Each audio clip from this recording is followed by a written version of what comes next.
Keşke eksiğimizi, gediğimizi bilsek. İşin neresine kadar yettiğimizin farkında olsak. Yapabildiğimiz şeylerle yapamadığımız şeyleri birbirinden tefrik edebilecek bir muhakemeye sahip olsak. Başkalarına müracaat etme duygusunu doğurur. Daha güçlü akılları yanımıza almaya vesile olur. Bize ait problemleri de o sayede çözeriz. Ama sadece kendi aklımıza, mantığımıza güvendiğimizden başkalarına iltifat etmez, itibar etmeyiz, kulak asmayız, göz kaparız. Dolayısıyla da dünya kadar şeyi fevt etmiş oluruz. Çağımızda böyle bir körlük, summun, bukmun, umyun, ayet-i kerimesinin resmettiği bir şey yaşanıyor. Oysa ki değil, böyle bizim gibi sıradan insanlar, Eflatun zaman olsa dahi, akla mağrur olma, Eflatun'u vakti olsan dahi, bir edibi kamil gördükçe hemen tıfli mektep ol diyor şair. Emin olan delidir aklının kemalinden diyor başka biri de. Ne olur başkalarının düşüncelerine, fikirlerine de müracaat etsek. Belki aklımızda harekete geçiremediğimiz fakülteler vardır. Veya beynimizin içindeki nöronları, korteksi içindeki dosyalarıyla harekete geçirmiş, güncelleştirmiş oluruz.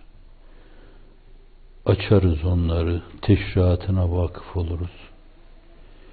Bazı problemlerimizin çarelerini görme imkanını elde ederiz.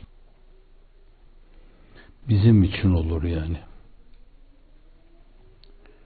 Vaka dünyevi nam ve nişana ermek için bunlar kullanılmamalı.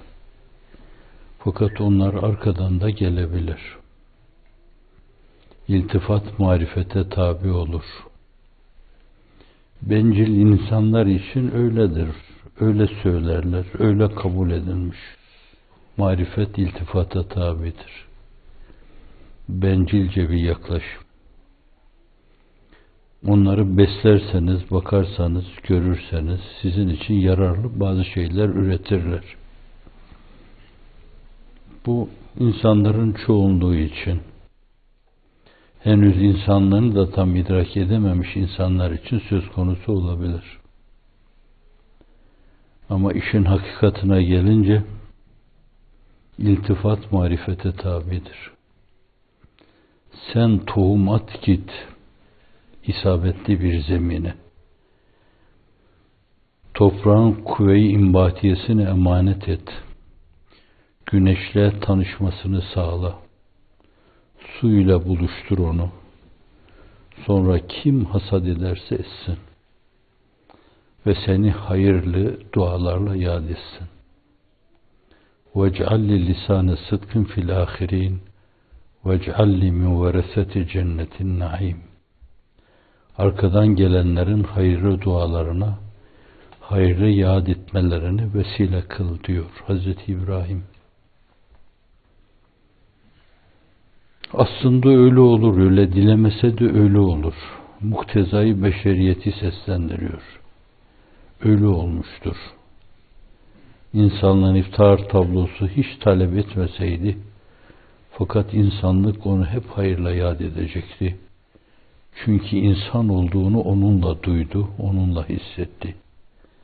Gerçek insan olduğunun farkına ancak onunla vardı. Onun ortaya koyduğu mesajlarla, ruhlarımıza duyurduğu esaslarla. Herkes hayırla yad ediyor. Allahümme salli ala seyyidina Muhammedin ve ala ali seyyidina Muhammed. Günde 5 vakit namazda kaç defa o meselede hakikaten kararlı isek, günde kim bilir ne kadar onu virdü zeban ediyoruz. Dile dolama demek bu. Her aklımıza geldikçe sallallahu aleyhi ve ala alihi ve sahbihi ve etba ecmaîn diyoruz. Hayırla yad ediyoruz. Çünkü çok hayırlı işlere vesile olmuş. Hayrın kapılarını ardına kadar açmış. Hayrın kapılarını ardına kadar açmak dünyada yetmez demiş. Ahiretin kapılarını da size açayım da ebediyet neşvesiyle neşveyab olun.